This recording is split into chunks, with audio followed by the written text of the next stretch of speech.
My mother-in-law insisted on a paternity test before the wedding, so I gave her one that revealed more than she bargained for. I was 5 months pregnant when Theo's mother cornered me at Sunday dinner. She pulled me into the kitchen, her perfectly manicured nails digging into my arm, and whispered that she wouldn't allow her son to marry someone carrying another man's child. "I know girls like you," she hissed. "I'm not stupid." Theo and I had been together for 3 years. We'd moved in together after 6 months. I'd spent countless holidays with his family, pretending not to notice how she'd compare me to his ex-girlfriend, the one who went to Yale, the one whose family owned vineyards. I wasn't wealthy. My mother cleaned houses, and my dad worked construction. But I'd earned my nursing degree while working nights at a diner, and I'd saved Theo's life when he went into anaphylactic shock at a restaurant because the kitchen had ignored his shellfish allergy. I was the one who jabbed the EpiPen into his thigh while everyone else panicked. His mother had thanked me then, but apparently that gratitude had expired. "If you want this wedding to happen," she said, "you'll take a paternity test. I'll pay for it. I'll even go with you." When I told Theo that night, he was furious with her. But I saw something else in his eyes, a flicker of doubt. He tried to hide it, but I'd been a nurse long enough to read people's faces. That hurt worse than anything his mother had said. "Fine," I told him calmly. "I'll do it,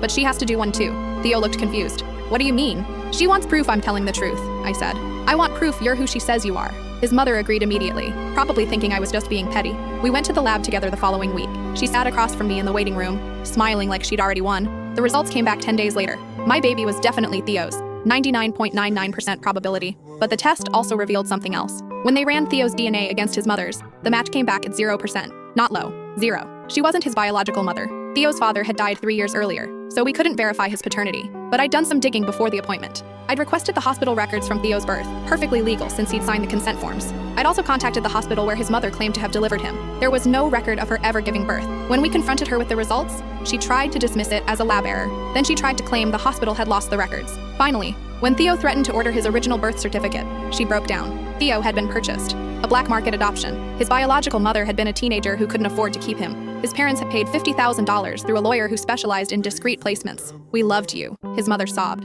"We gave you everything. Everything except the truth," Theo said quietly. "We canceled the wedding. Not because we didn't want to get married, but because Theo needed time to process that his entire life had been built on lies. His mother had demanded proof of my integrity, while hiding the fact that she'd bought her son like merchandise. 6 months later, Theo found his birth mother through one of those DNA ancestry sites. She'd been 16 when she had him, and she'd spent 30 years wondering what happened to her baby. They met at a coffee shop, and I watched him cry for the first time since his father died. We got married the following spring. Small ceremony, just our friends and the family we chose. His birth mother walked him down the aisle. She brought photos of Theo's 3 half-siblings, a brother and 2 sisters he never knew existed. His adoptive mother sent a card. We threw it away unopened. Our daughter is 2 now. She has Theo's eyes and my stubbornness. Sometimes his birth mother babysits, and we've learned she makes the best apple pie I've ever tasted. She tells our daughter stories about the grandson she thought she'd lost forever. When people ask how we met Theo's mother, we just say it's complicated. But sometimes, late at night, I think about that paternity test. His mother wanted to expose my lies. Instead, I exposed hers.